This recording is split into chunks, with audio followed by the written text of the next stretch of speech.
పర్టికులర్గా తమిళనాడు, కేరళ, పుదుచ్చేరి, అస్సాం ఈ 4 రాష్ట్రాలకు ఎగ్జిట్ పోల్స్ అన్ని ఒకే రకమైన ఫలితాలను ప్రకటించాయి. మెజారిటీగా ఇప్పుడున్న ప్రభుత్వాలే కంటిన్యూ అవుతాయనేది. కేరళలో మాత్రం లెఫ్ట్ కూటమి మారిపోయి కాంగ్రెస్ కూటమి అధికారంలోకి వస్తుందని చెప్పాయి. బెంగాల్ విషయంలో మాత్రం డిఫరెంట్గా వచ్చాయి. కాస్త బీజేపీ వైపు మొగ్గు చూపింది. ఎగ్జిట్ పోల్స్ అన్నీ కూడా బెంగాల్లో ఈసారి బీజేపీ వచ్చే అవకాశం ఉందని చెప్పాయి.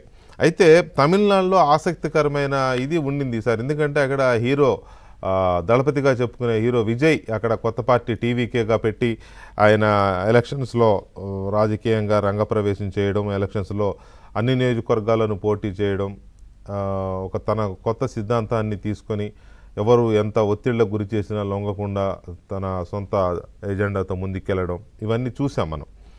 అయితే ఎగ్జిట్ పోల్స్లో ఈసారి ఎలా ఉంటుంది, విజయ్ ఎంతవరకు తన ప్రభావాన్ని చూపిస్తారు అనేది చాలా ఆసక్తికరంగా ఉండింది.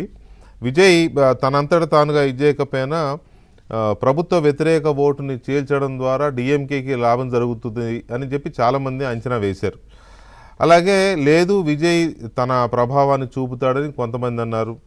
అలా కాకుండా విజయ్ కొన్ని సిగ్నిఫికెంట్ సీట్స్ తీసుకుని హంగ్ ఏర్పడే క్రమంలో కింగ్ మేకర్ అవుతాడు అనే అంచనాలు కూడా సాగాయి. కానీ ఎగ్జిట్ పోల్స్ దాదాపుగా majority exit polls DMK clean sweep చేయబోతోంది, ఏకపక్షంగా సింగిల్ లార్జెస్ట్ పార్టీగా డిఎంకే వస్తుందని చెప్పాయి. అంతవరకు అది బాగానే జరిగింది.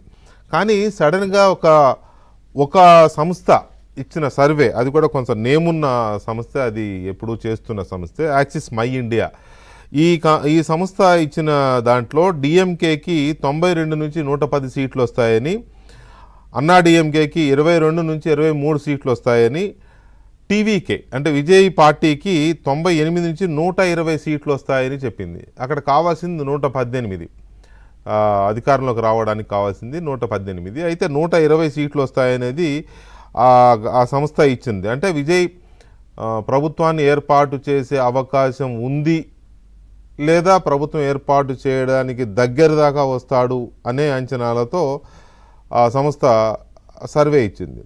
మరొక సంస్థ కామాఖ్య అనే సంస్థ 78 నుంచి 95 వరకు డిఎంకేకి వస్తాయని, 68 నుంచి 84 వరకు అన్నా డిఎంకేకి వస్తాయని, విజయ్ పార్టీ టీవీకేకి 67 నుంచి 81 వరకు వస్తాయని. అంటే ఈ 3 పార్టీలు ఇంచుమించు సమానంగా వస్తాయి. అన్నిటికీ ఎవరికి సరైన నంబర్ రాదు అనేది ఆ సంస్థ ఇచ్చింది. అంటే అక్కడ కూడా విజయ్ కీలకం అవుతాడు. ఏది ఈ సంస్థలు ఇచ్చిన సర్వే ప్రకారం. మిగతా అన్ని డిఎంకేకేనే ఇచ్చాయి. అయితే ఇక్కడ ఏమైంది అని అంటే సడన్గా నిన్న సాయంత్రం ఎగ్జిట్ పోల్స్ వచ్చిన దగ్గర నుండి తమిళనాడులో ఏదో కదలిక, తెలియని కదలిక కనబడింది. ఇక ఇవాళ ఉదయం నుంచి రాజకీయ పరిణామాలు కనబడుతున్నాయి. డిఎంకే ఎక్కడ తొనకట్లేదు, బెసకట్లేదు, అది ఖచ్చితంగా అధికారం మాదే అనే ఒక ధీమాతో ఉన్నారు. కానీ విజయ్ పార్టీ మాత్రం చాలా బలంగా నమ్ముతోంది, ఖచ్చితంగా మనం అధికారానికి దగ్గరగా రాబోతున్నామని. దీనికి తగ్గట్టు ఇంకొక రూమర్స్ ఏమొస్తున్నాయంటే తమిళనాడులో అన్నా డిఎంకేతో పాటు ఇంకా మరికొన్ని పార్టీలు విజయ్తో సంప్రదింపులు కూడా మొదలుపెట్టాయని. ఏంటది, ఒకవేళ విజయ్ కనుక మంచి నంబర్ సీట్లు వస్తే మేము పొత్తు పెట్టుకుంటామని అన్నా డిఎంకే చెప్పినట్టుగా వార్తలు వస్తున్నాయి. ఒకవేళ అదే నిజమైతే విజయ్ అన్నా డిఎంకే కలిసి అధికారంలోకి వస్తారనేది ఒక చర్చ. మొత్తం మీద ఈ రకమైన చర్చ ఏ స్థాయికి వెళ్తుందంటే దళపతి అధిపతి అవుతాడా, ప్రభుత్వ అధిపతిగా కాబోతున్నాడా అనే చర్చ ఆసక్తికరమే. ఎందుకంటే ఒక అంచనా ఉంది నిన్న నేను ఎగ్జిట్ పోల్స్ డిబేట్లు కూడా చెప్పాను. అయితే సునామీ వచ్చే అవకాశం ఉంది అనే అంచనాలు కూడా లేకపోలేదు తమిళనాట అనే ఒక పాయింట్ ఉంది. సో ముందుగా దీని మీద ఏం జరుగుతుందనేది మా చెన్నై కరెస్పాండెంట్ సిరి కొన్ని అప్డేట్స్ ఇచ్చిన తర్వాత చర్చలకు వెళదాం. సిరి, గుడ్ ఈవినింగ్. ఈ ఎగ్జిట్ పోల్స్ తర్వాత